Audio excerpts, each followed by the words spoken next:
we're still in exam 1, but now we're doing interchapter A. This is introduction to nomenclature, actually.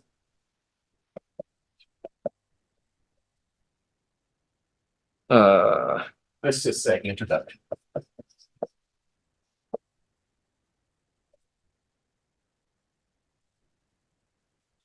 We're going to learn the basic rules for naming compounds.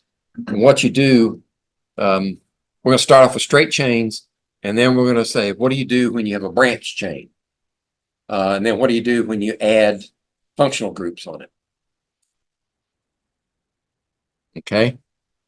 So this naming convention, just like with inorganic chemistry, was the product of a subcommittee of the International Union of Pure and Applied Chemistry, IUPAC. So I don't know if your instructor emphasized this point, but when you name a compound, the name does two things. It is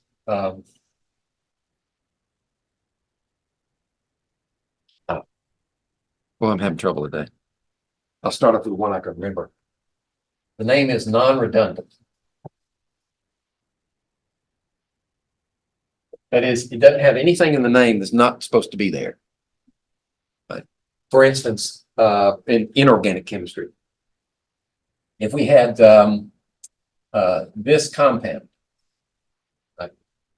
silver chloride, it would be named as a type 1 compound. It's a metal, non-metal, and the metal has only one possible charge. So that would be, we would say, silver chloride. If we were writing it with redundance, we'd say, all right, that's a metal from the transition metals. So we need to put the charge in there. We're going to say it's a type 2. So what we would do to do that would be we put the charge in there. That's redundant because silver can only have one charge. Right? So it's non-redundant. Same thing holds for organic compounds. And, oh, what's the other word I'm looking for? It's unique, but that's not the word I'm looking for.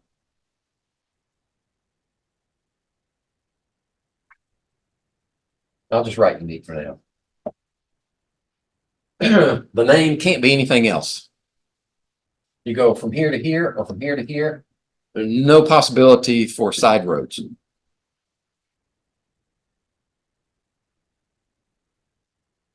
Okay, so that's what guides the naming conventions for any type of compound.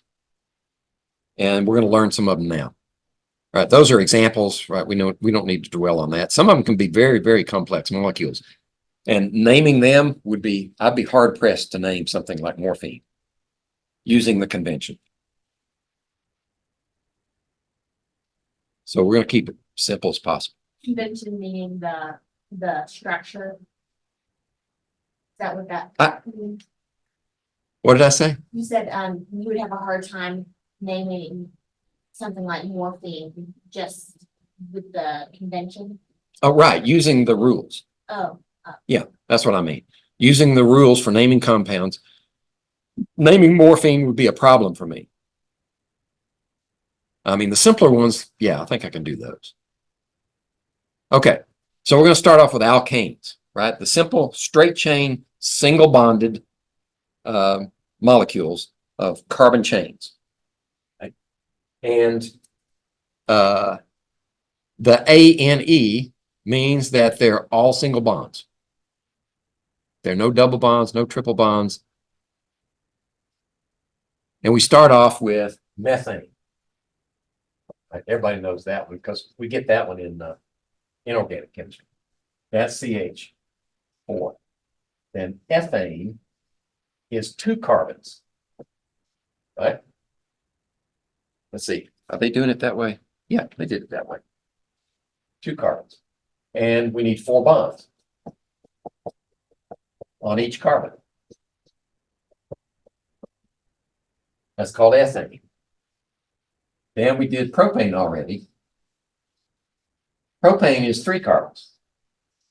Like there. If we use the line drawing. 1, 2, 3. And the other bonds, like this carbon has 1 bond here, so it means it has 3 hydrogens. This carbon has 2 bonds, so it only has 2 hydrogens. Right? We write it this way if we expanded it.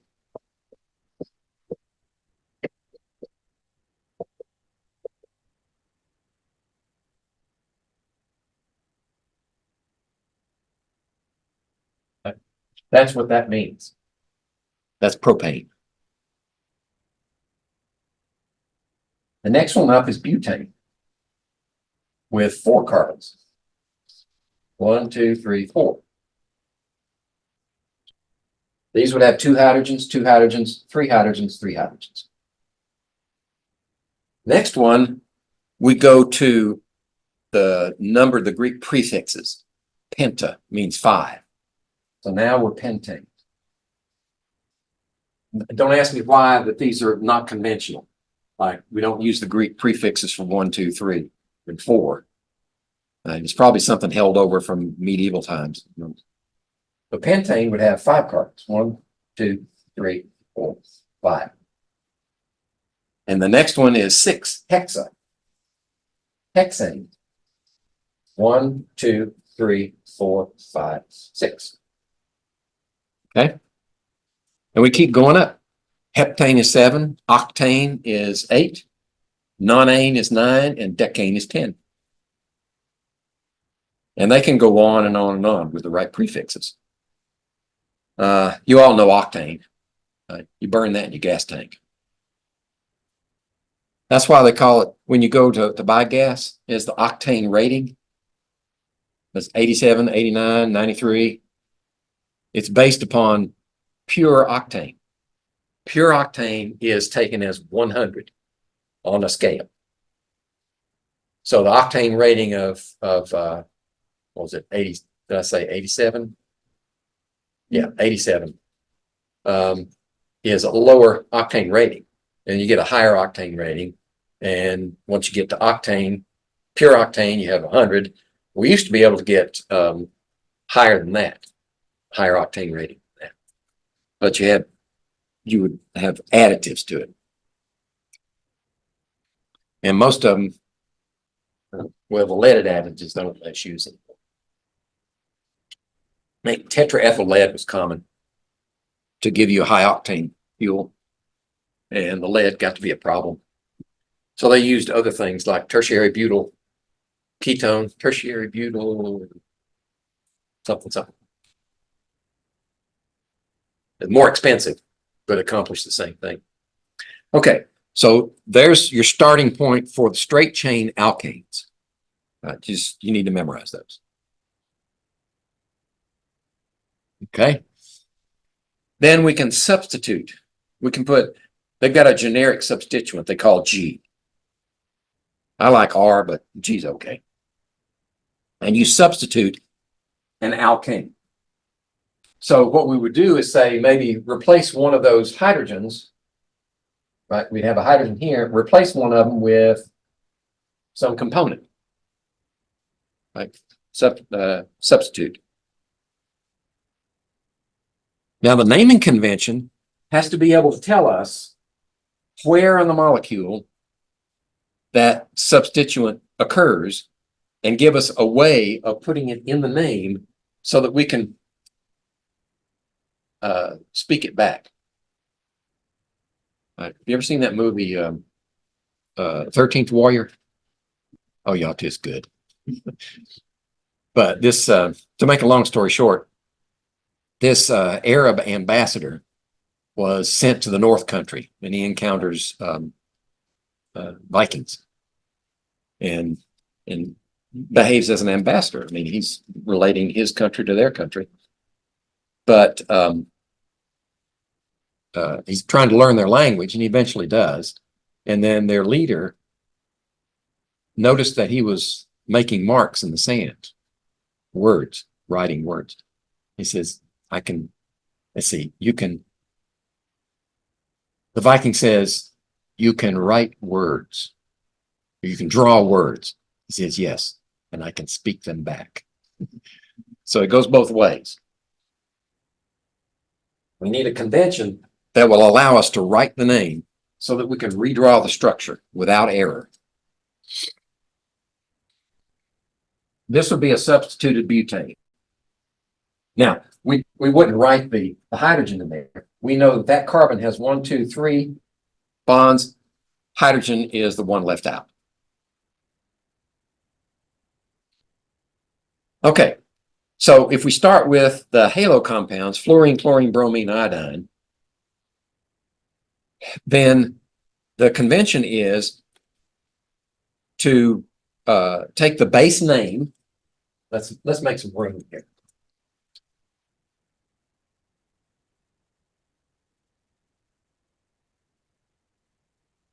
Let's say we've substituted propane.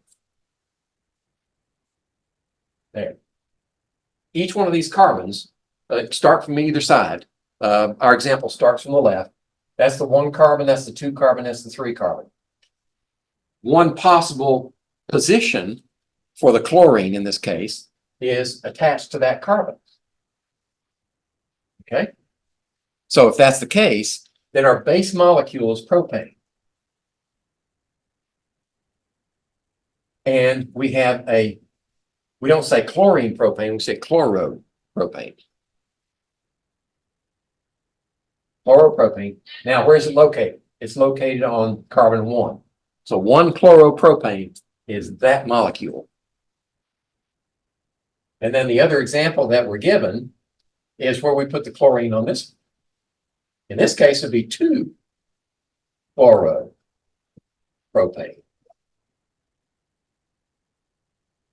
Okay.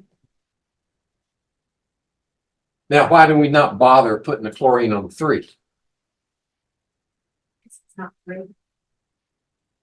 Oh, I don't know. Because it's not unique, right? If you put the chlorine on the 3, just flip it over and it's on the 1. Okay. So we really only have 2 positions here for the chlorine, and you always choose the smallest possible prefix number. So if we put it over here, we wouldn't say 3 chloropropane. We'd say 1, because from that end, we're starting at the 1, 1, 2, 3. Okay, that's one of the main conventions, the main rules of naming. You always go for the smallest prefix numbers for any of your added substituents. And in this case, we had no trouble because there was only this one straight chain, carbon, carbon, carbon. But if you have a branched situation, like say we have 1, 2, 3, 4, 5, 6. Say we have hexane, but now we're branched off with 2 carbons here. Right? We have ethane group or ethyl group here. You want to look for the longest uninterrupted chain as your base, right? So if we go 1, 2, 3, 4, 5, 6, that would be 6 carbons. We went 1, 2, 3, 4, 5, 5, right? So that's too short, right? 6 is our preferred, right? Or 1, 2, 3, 4, 5, 6, and then the ethyl group is over here. You want to go for the longest chain as your starting point. Right. So in this case, we would have what's that? 1, 2, 3, 4, 5, 6. Hexane. Hexane. And then the attached substituent is an ethyl group. Where is it positioned? Well, we look, what's the smallest number? 1, 2, 3, 4, or 1, 2, 3? 3. So 3 ethyl hexane would be that branched version. I'm sort of getting ahead of myself here. Let's see, on this same slide, we're referencing nitro, right? If you substituted nitro for the chlorine, let's do that. It might be on the next slide, but I don't care. my class, I'll do it the way I want, right? So the nitro will be attached here or here. Now, is it attached to the oxygen or the nitrogen? It's attached to the nitrogen.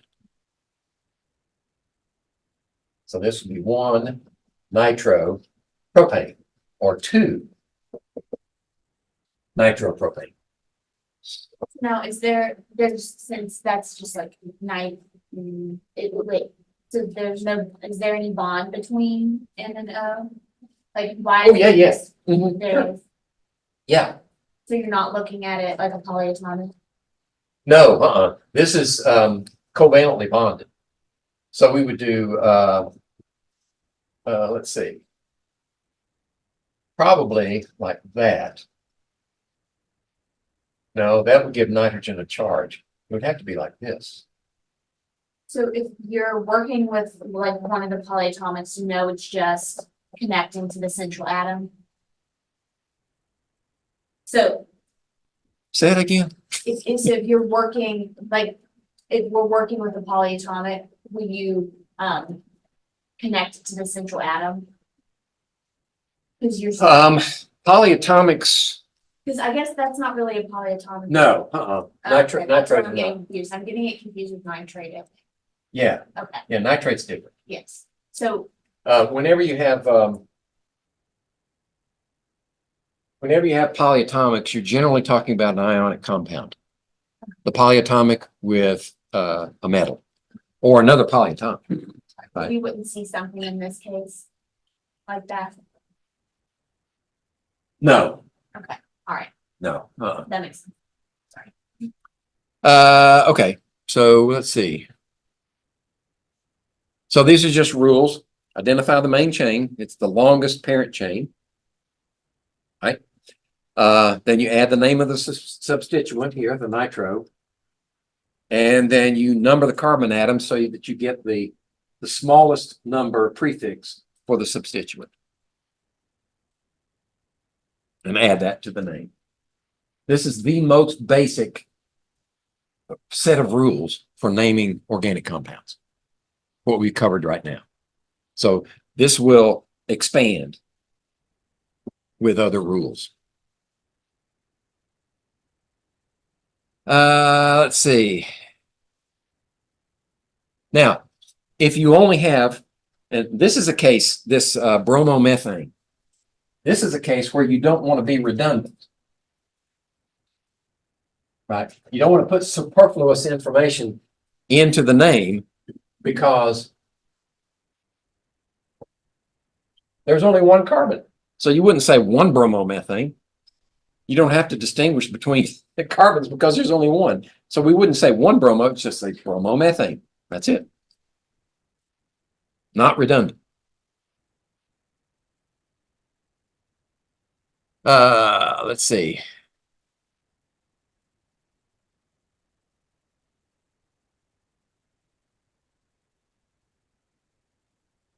The same thing for the other example, iodine with ethane. If we had this one, right, that's ethane, carbon, carbon, and then we bonded it to iodine. Right? If we said 1 there and 2 there, and said 1 iodoethane, who's to say it wouldn't be the other way around? Because it can either be here or it can be here, and if it's here, it's 1 again. So we just say iodoethane. That's it. We don't say 1 or 2. Apparently, it's only when you get to 3 that you have to specify. Okay. So there's 1, 2, 3, 4, 5. The backbone is 5 carbons, which is pentane, right? And if we start from the right numbering, nitro is on the 2nd carbon. So it's 2 nitropentane.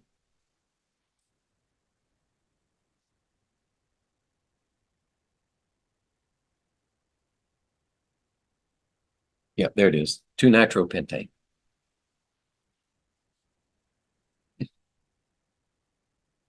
I thought we said, you don't do the third one, just because it's pretty much the reverse of the first one.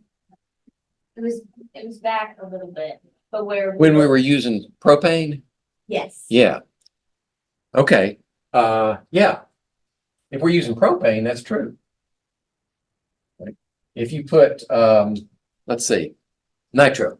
If we put nitro here, that would be one nitro. Or if we put nitro over here, that would also be one nitro. Right, because that gives us the smallest number. In this case, that would be 1, 2, 3.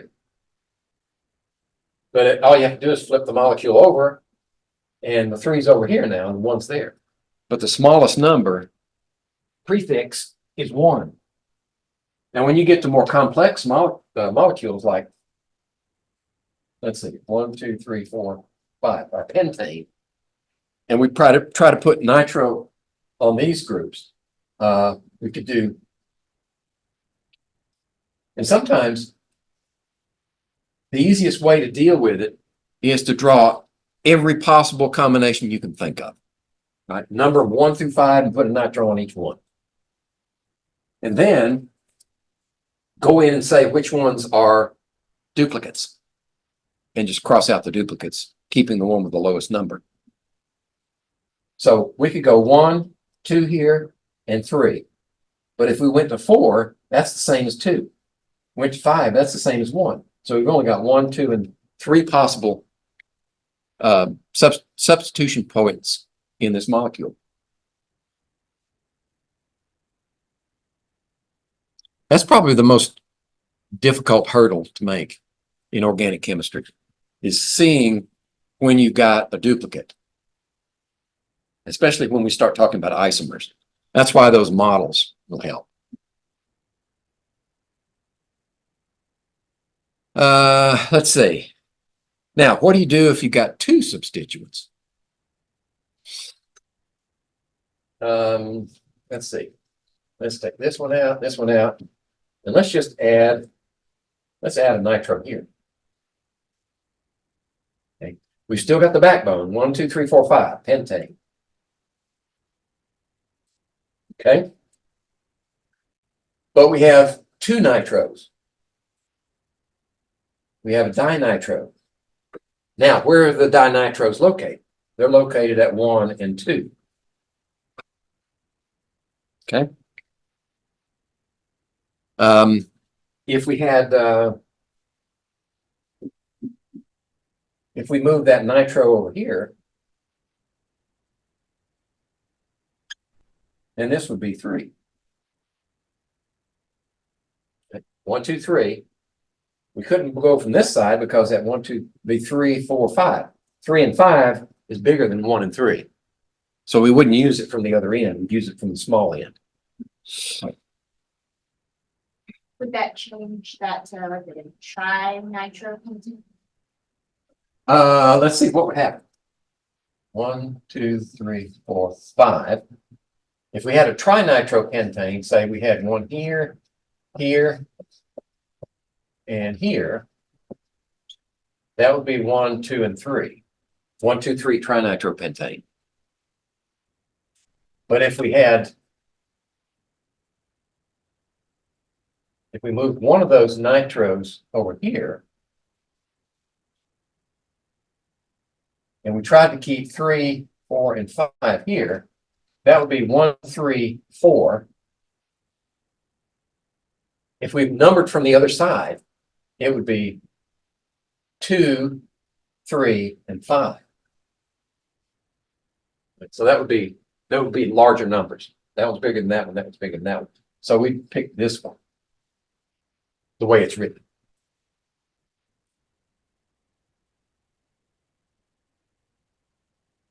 Let's see.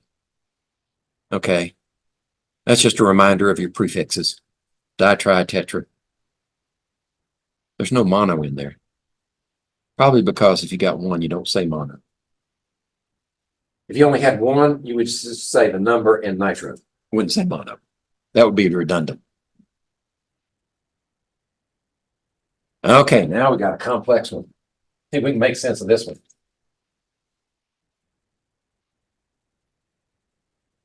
Let's see.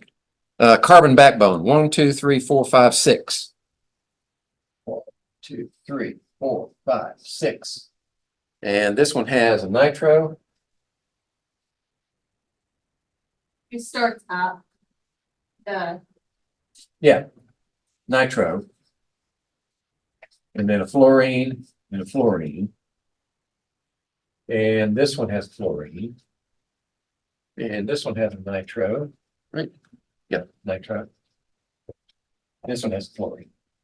All right, the rules here, we need rules for priority. Which one do you name first? Right, that's where we're headed. Okay. Well, first of all, we pick the longest chain. 1, 2, 3, 4, 5, 6. So that's hexane. We know we got that. So now the question is, do we say tetrafluoro first or dinitro first?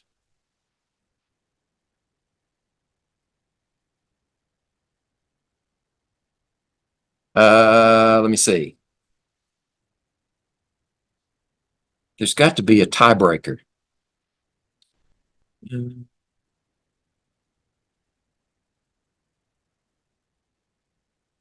not seeing it. Molecule has two types of constituents.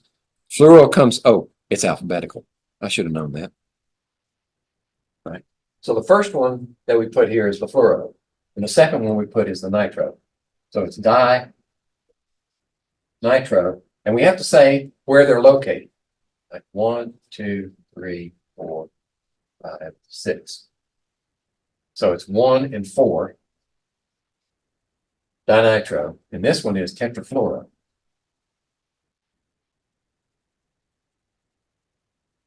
And it's 1, 1, because there are two of them on 1.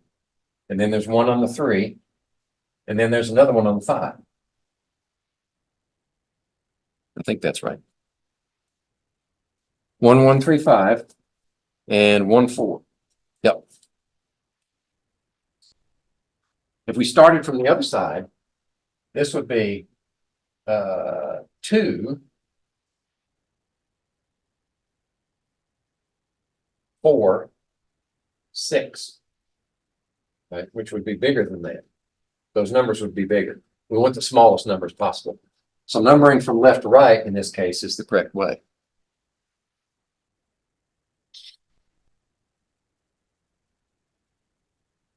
Okay. Here we've got one where we've got two, fluorine on one end and bromine on the other end. The selection, in this case, we've only got 1 and 1 of each. So bromine alphabetically comes before fluoro. That means we start numbering on the bromine side. So 1 bromo, 3 fluoro, not 1 fluoro, 3 bromo.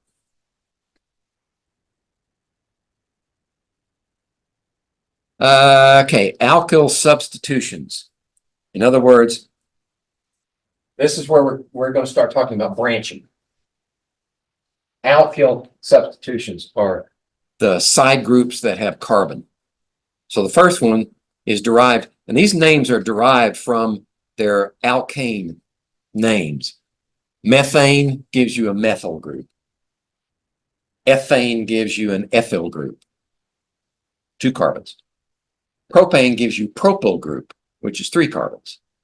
Butane gives you butyl group, pentyl group, hexyl group, on down the line. You just add a YL on the end.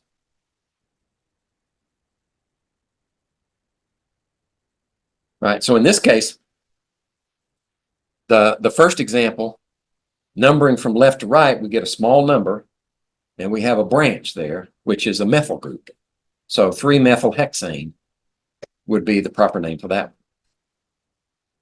And if we look at the last one, we have the longest carbon chain. Let's see. If we went 1, 2, 3, 4, 5, 6, 7, 8. So we have 8 here. Draw it in the correct direction. 2, 3, 4, 5, 6, 7, 8. And then we've got 2 chlorines here. Right?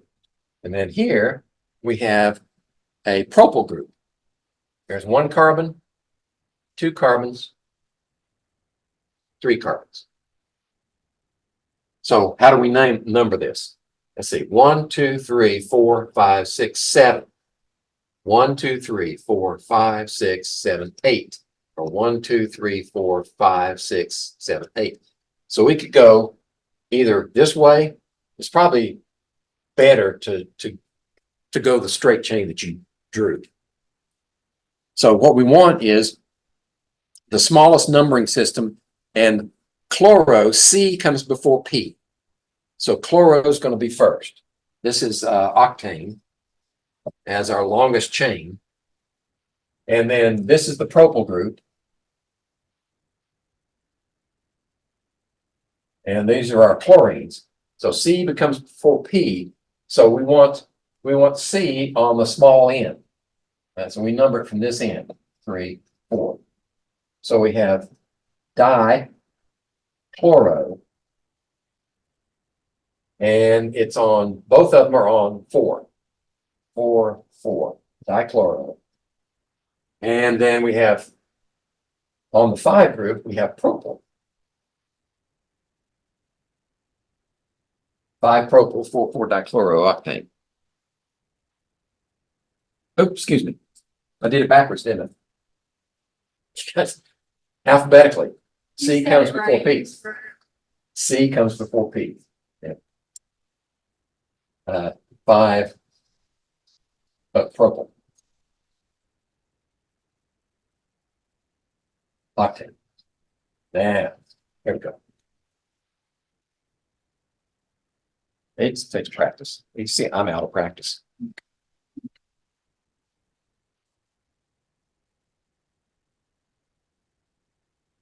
Okay. Let's see. The way in which a molecule is drawn can influence your perception.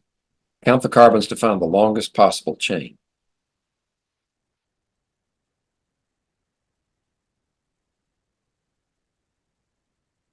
Okay. The way that's drawn, that first one, it looks like pentane is a chain and we've got a methyl group attached to carbon 1. But if you follow the carbon chain, all carbons attached to each other, what you have there is hexane. That's it. It's just hexane.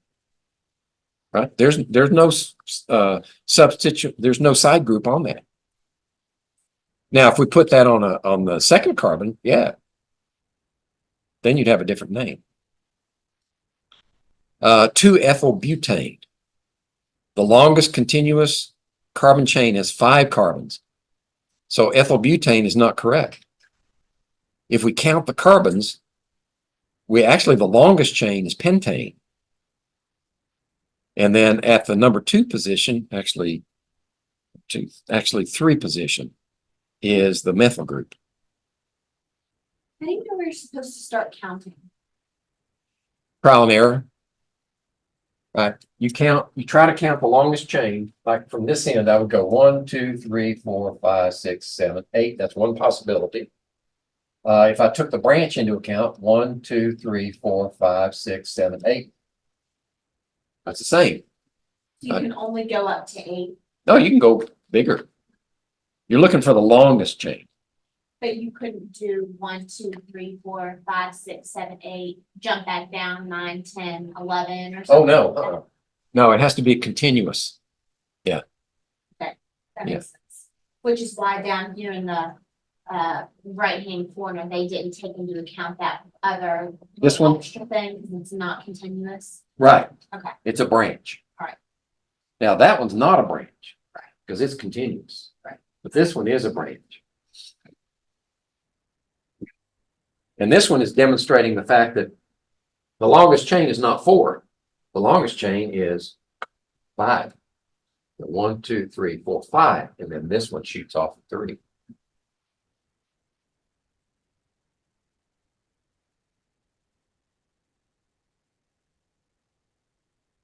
All right. See, I don't know how many slides I've got in this set. Let's see. Naming branch alkyl groups, assign the alkyl group. We've already done that.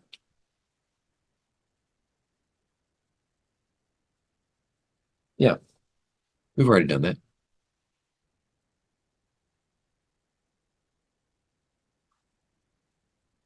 Have an example? Yeah, then what do you do if your branch has a branch? Right, that's what this slide is all about. Branched alkyl groups into the IUPAC name. All right. That first one.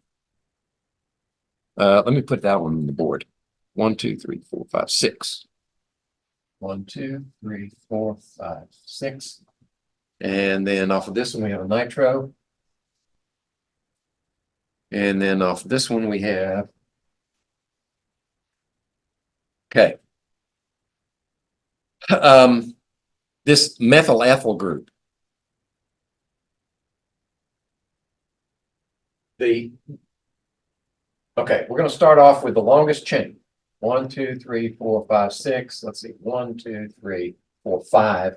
Or 1, 2, 3, 4, 5. That's not long enough. 1, 2, 3, 4, 5, 6. We do that. We could do it that way. But what you want is the longest chain that contains the substitutions, right? So even though 1, 2, 3, 4, 5, 6 is as long as this one, this doesn't contain the nitro. So we want to use that one. That keeps the name simple. All right, if we went this way, then we'd have to include this branch plus that branch and a nitro on that branch. And that complicates the name. We're trying to keep it simple. So we're starting off with 6, which is hexane. Let's see, we've got nitro. And this is, what's the longest here? 1, 2, ethyl. Right, so this is ethyl. And this is methyl. Or we could go this way, and that would be the methyl. But this group is methyl ethyl. And it can only be written this way. When you say methyl ethyl, that's the only way you can write it. Because if you said, if this methyl group were out here, then you'd have 1, 2, 3. It'd be propyl. That's it. But methyl ethyl means that has to be branched off of that second carbon. Okay? All right, so that's the methyl ethyl. Nitro comes afterwards. All right, so we have, how are we going to name this number? We're going to number it from left to right. Right, that gives us the smallest numbers. All right, 1, 2, 3. All right, so 2 nitro comes here, I think. Yeah. And then the, why did they say 1 methyl ethyl? Oh. I don't think you need to say 1 methyl ethyl. Because it can't be anywhere else. Right? If we name the side branch, this is the first carbon of the side branch and the second carbon, then if we put it over here, then it wouldn't be 2 methyl ethyl, it would be propyl. Right? So I think that's wrong. 1 methyl ethyl is redundant. You're saying the same thing over again. But this methyl ethyl group occurs at the 3 carbon. 3 methyl ethyl, 2 nitrohexane. That's my opinion. Maybe that's one typo that just made it through without getting caught.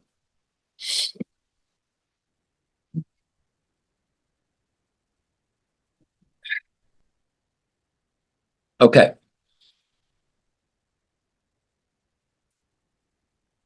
So things are getting more and more complicated, obviously.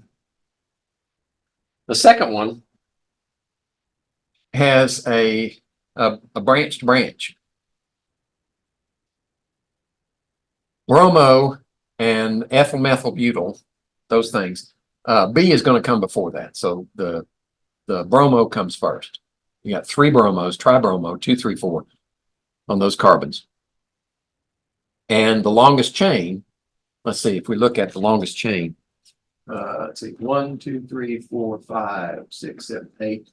1, 2, 3, 4, 5, 6, 7, 8, 9, 8, 7, 8.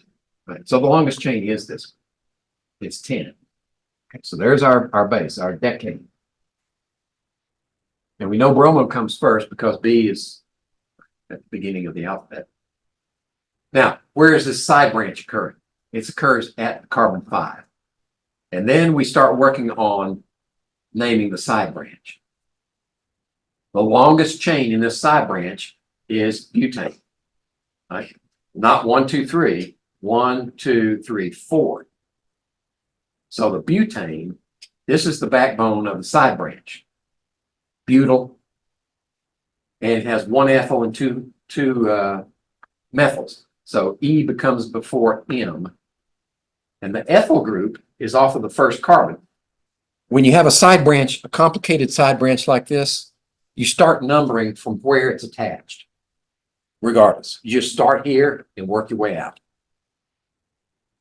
So this number 1 position has an ethyl group. There's a carbon-carbon, ethyl. And then the second carbon has 2 methyls on it, 2 dimethyl. And then butyl is the backbone. So we put it in parentheses because it's attached. This whole thing is attached at the 5 position. So the butyl is the 1, 2, 3, 4, 5. The top part of that second. Right. Right here. Yes. 1, 2, 3, 4. Okay. Only And that's 4. what butyl is? Yeah, only 4 carbons. Why would you not count that? This one? Yeah. Because 1, 2, 3 is shorter. That's propyl. So, okay, so when you're looking at when it branches off, then you're gonna start over again? Yeah. Look at the longest, you're looking. Exactly right. Yep. Spin your head around, right? Yeah.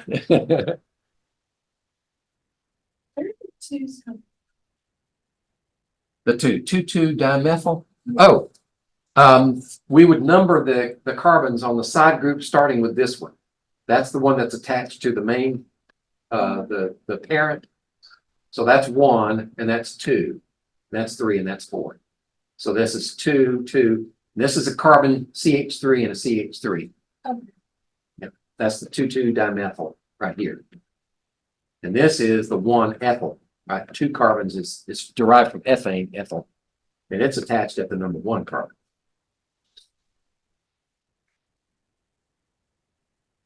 And we're still looking for alphabetical order too, right? E comes before M. Now, why, so we have this tribromo, that is before the ethyl, which is not alphabetically correct. How does that work?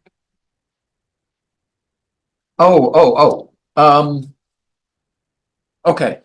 The way to get the alphabetical out of these versus this is with the base, butyl. Right. BU is BR is before BU. Okay. Otherwise, this might come before.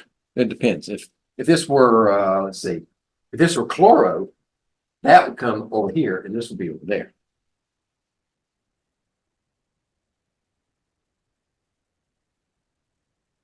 I guess they couldn't think of a neat way to fix it, so they just went with alphabet. Okay. Let's see. I think, we're going to skip C. Let's go to the cyclic compounds. Okay. The cyclic compounds start with the alkane origins, like how many carbons, right? So the first one is 3 carbons in a cycle. So 3 carbons is propane. And if you tie the head to the tail, right, and you get 3 carbons in that group, that's a cyclopropane. It's very unstable, by the way, because of the strain, right? What's the bond angle between those 2 carbons in an isosceles triangle? 60 degrees, right? Is it 60 degrees? Yeah. 60 degrees in an isosceles triangle. Right, 180 degrees around a triangle. So it's 60 degrees versus the more relaxed 109.5 degrees of the tetrahedral arrangement. Cyclobutane then is a little less strained because its angles are 90 degrees.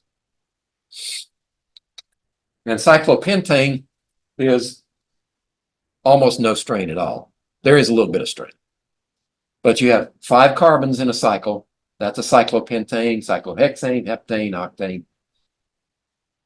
And then if these become substituents on some other molecule, then we add the YL on the end. Cyclopropyl, cyclobutyl, cyclopentyl, cyclohexyl. Okay.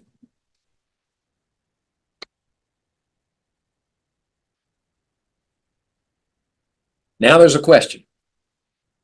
Suppose you have a ring attached to an alkane. Do you name it based upon the ring or upon the straight chain alkane?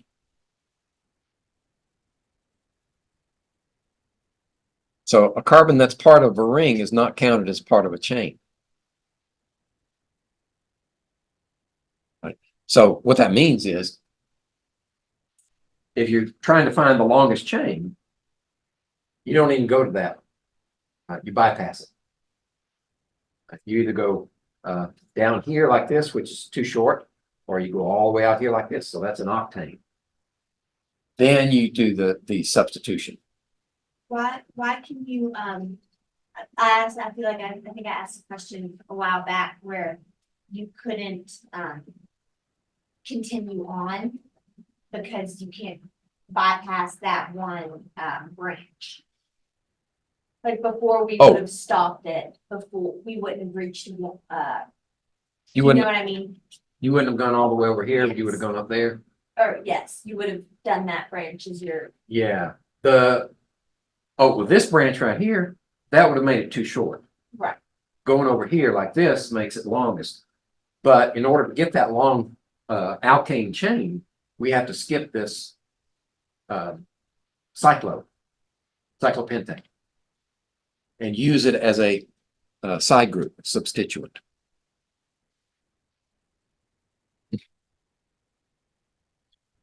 Could you use its branch? I'm sorry. Could you use its branch instead of continuing on? Use what as a branch? Could you use the branch going up to the cyclopentyl, that, could you use that instead of continuing on? No.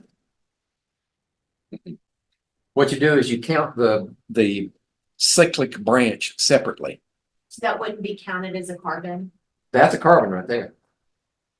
So it has 1, 2, 3, 4, 5, right? And counted separately, that's too small because this is 8 carbons. It's bigger. Okay. The next example is going to use the cyclic because it has more carbons in the cycle. See, when we get to this one, then if we count 1, 2, 3, 4, 5, 6, 7 in the longest straight chain. And this one has 1, 2, 3, 4, 5, 6, 7, 8. It has 8 carbons in that cyclic. So it's cyclooctane. That becomes the parent because there are more carbons in that cycle. We treat the cyclic parts separately from the straight chain parts and count the carbons in each one. So the branch connecting to the cyclic on the one we were just looking at, This one, that one, the other one is part of that, and it can't be counted as part of the parent chain? no, you can't count that one as part of the parent. Okay, yeah, that was pretty much my question. I was trying Okay. to see it, okay, that's. All right. Let's see. So in this case, over here, we've got 2-cyclopentyl. Now, why did it come first? Because all the cyclos start with C. They don't start with the name of the derived pentyl. They start with C. C becomes first. I think that's right. It's probably on the next slide.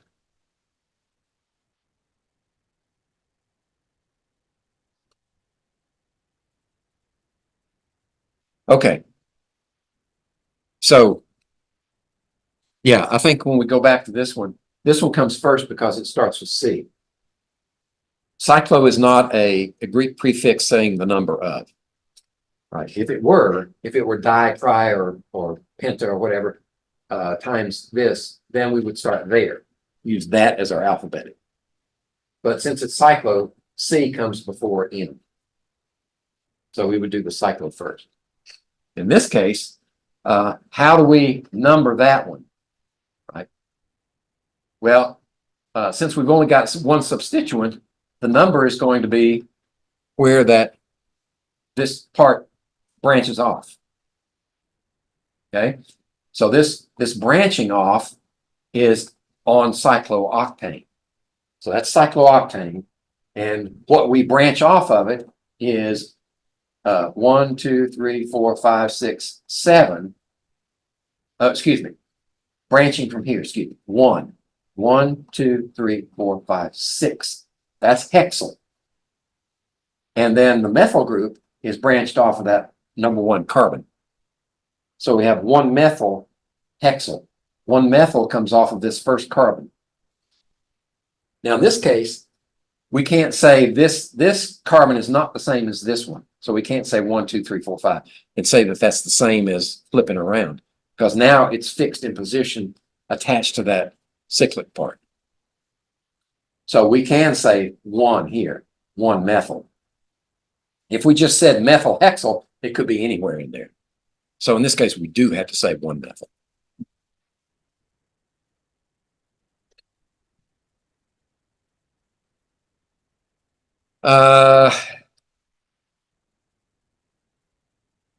So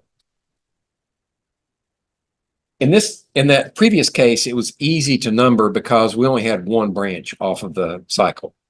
But if you have multiple branches off of the cycle, what you want to do is start numbering at the position with the greatest number of attached substituents. So if we had something like this, like that, and we had, let's say, a nitro and a nitro here, and then we had a fluoro there, we would start numbering with this one. And you number clockwise or counterclockwise, depending on which one gives you the smallest number.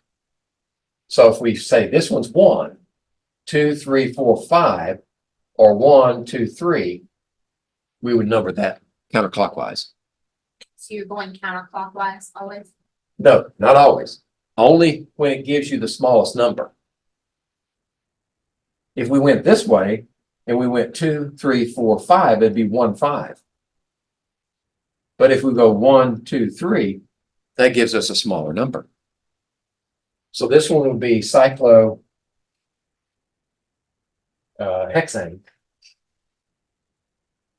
And then F becomes before nitro. So we do the nitro next. We have dinitro. And it's both attached at 1. And then the fluoro attached at 3. There we go. You have to know the rules. You have to be very methodical about your approach to naming compounds. Well, that's true for inorganic as well. Be as boring about it as you can. Just step by step and don't skip any steps. All right. Here's one that I could have done earlier. All right, so where would we start numbering?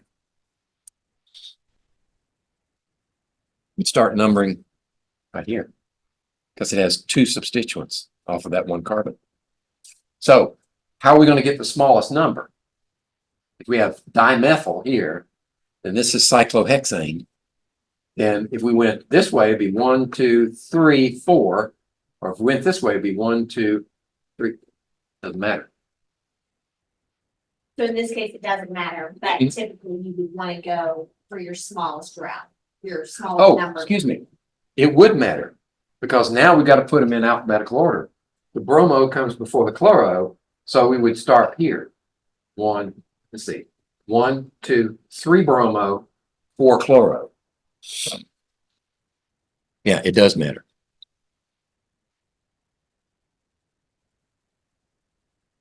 One dimethylhexane. Oh, they messed up. It's not dimethylhexane, it's dimethylcyclohexane. Right? They just said dimethylhexane. That would be a straight chain. It should be cyclohexane. Ooh. Bad. Bad Cardi. How many pages are in this thing? He's bound to make a mistake somewhere, right? Like 12 or 1300 pages. What he probably did was he wrote the text out and then he got an assistant to do the drawings and name things. Right. So he laid out the skeleton and somebody else wrote in the details. That's the only thing I can figure.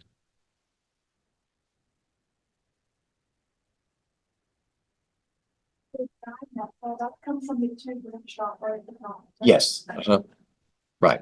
At the end of each one of those lines is a carbon with 3 hydrogens on it. So it should be, what did we say again? Not 3 bromo, 4 chloro, 1 dimethyl cyclohexane.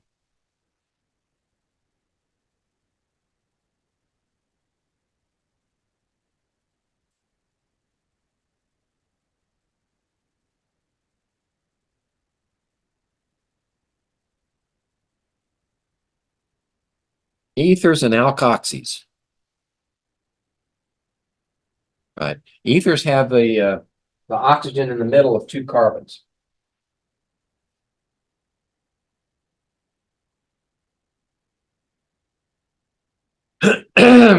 Excuse me. Let's see.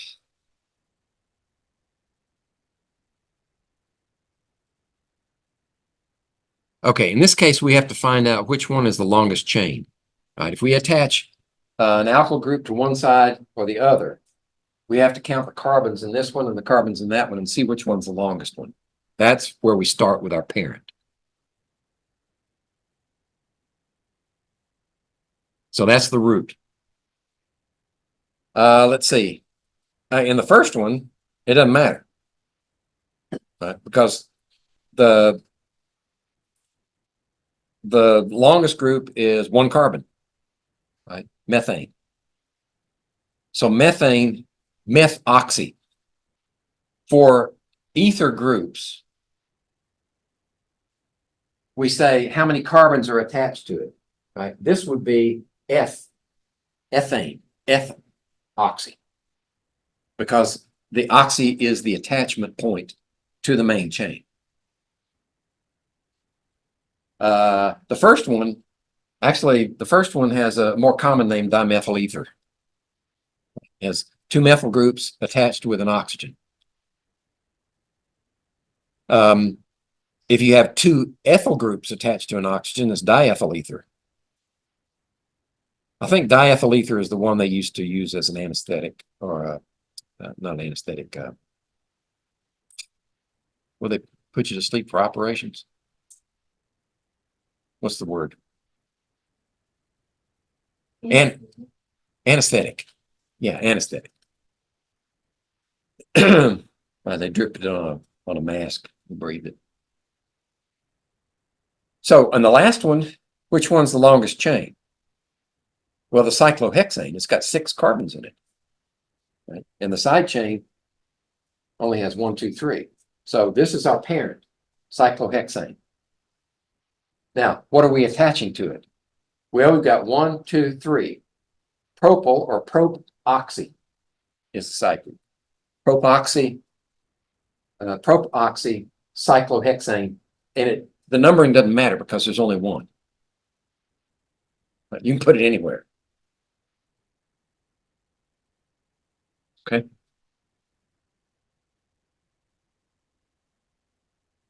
Here's some other examples. The key is to find the longest chain. Right, and let's see. That last one, the cyclic chain has 5 carbons in it, and none of the others have more than that. So that's why we use the cyclopentane as our parent. But will you say that again? The cyclopentane of this last one has the most carbons in it. Remember, we treat the straight chains from the cyclic chains separately, and we count the carbons. Right? This has 5 carbons in it. We don't branch over from here to here to here. Right? This is separate. So there's 1 carbon, 1 carbon, 1 carbon, 1 carbon, methoxy. Right? So the parent has to be this cyclopentane. And then we look at which order do we put them in? Right? We start numbering with the one with the most substituents. That still gives us the smallest number. So if we started here, it'd be 1, 2, 3, 4, 5. If we started here, it'd be 1, 2, 3, 4, 5. It doesn't matter. It's going to be the same, whether you go this direction or that direction. And then you want to look at the alphabetical. Right? We don't consider the tetra because that's a number prefix. We look at the methyl. Methyl versus methoxy. Meth O is less than meth Y. So it's 2-methoxy because we start with the largest number of substitutions as 1. So it's 2-methoxy and then 1,1,3,3 tetramethyl cyclopentane.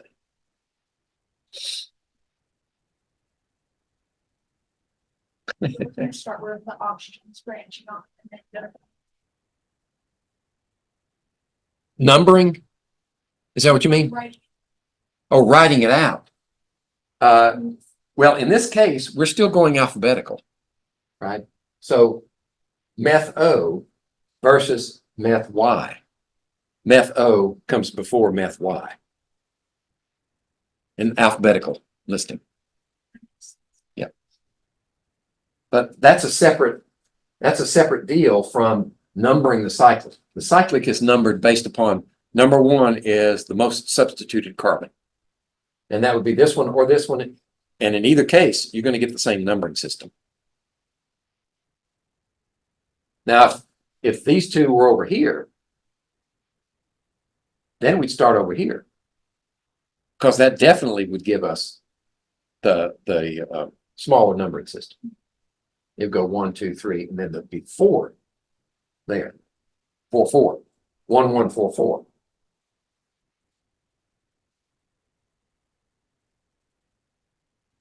You still go the direction that gives you the smallest numbering system.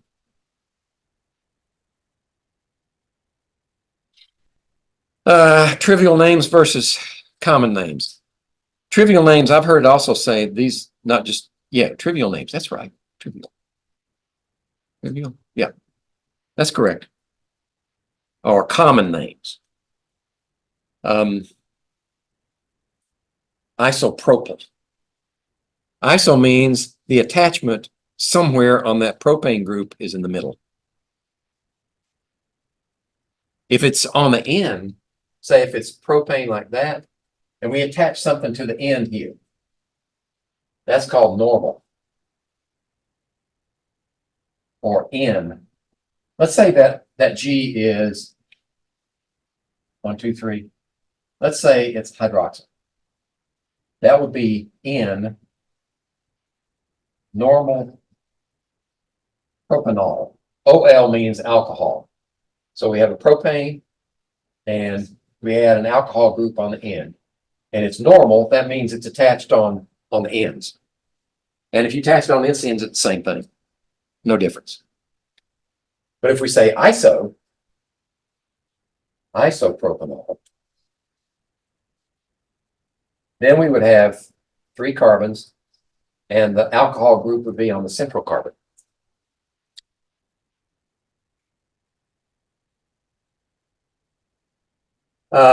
Let's see. The other example they're using is butyl.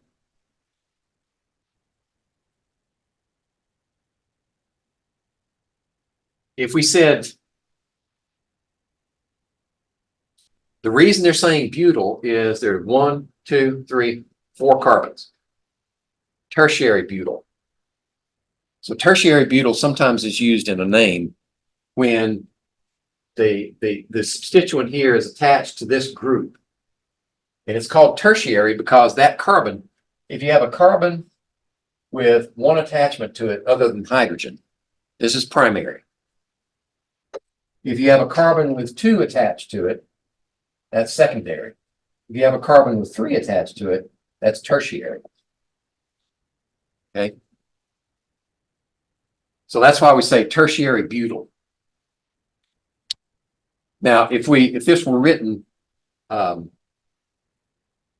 without that attachment, if it were just like, let's see, 1, 2, 3, like that, then we would take the longest chain here, 1, 2, 3, which would be propane, and it would be methylpropane.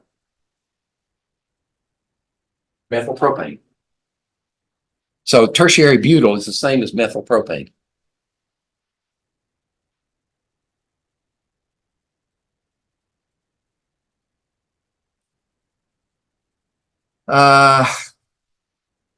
Yeah.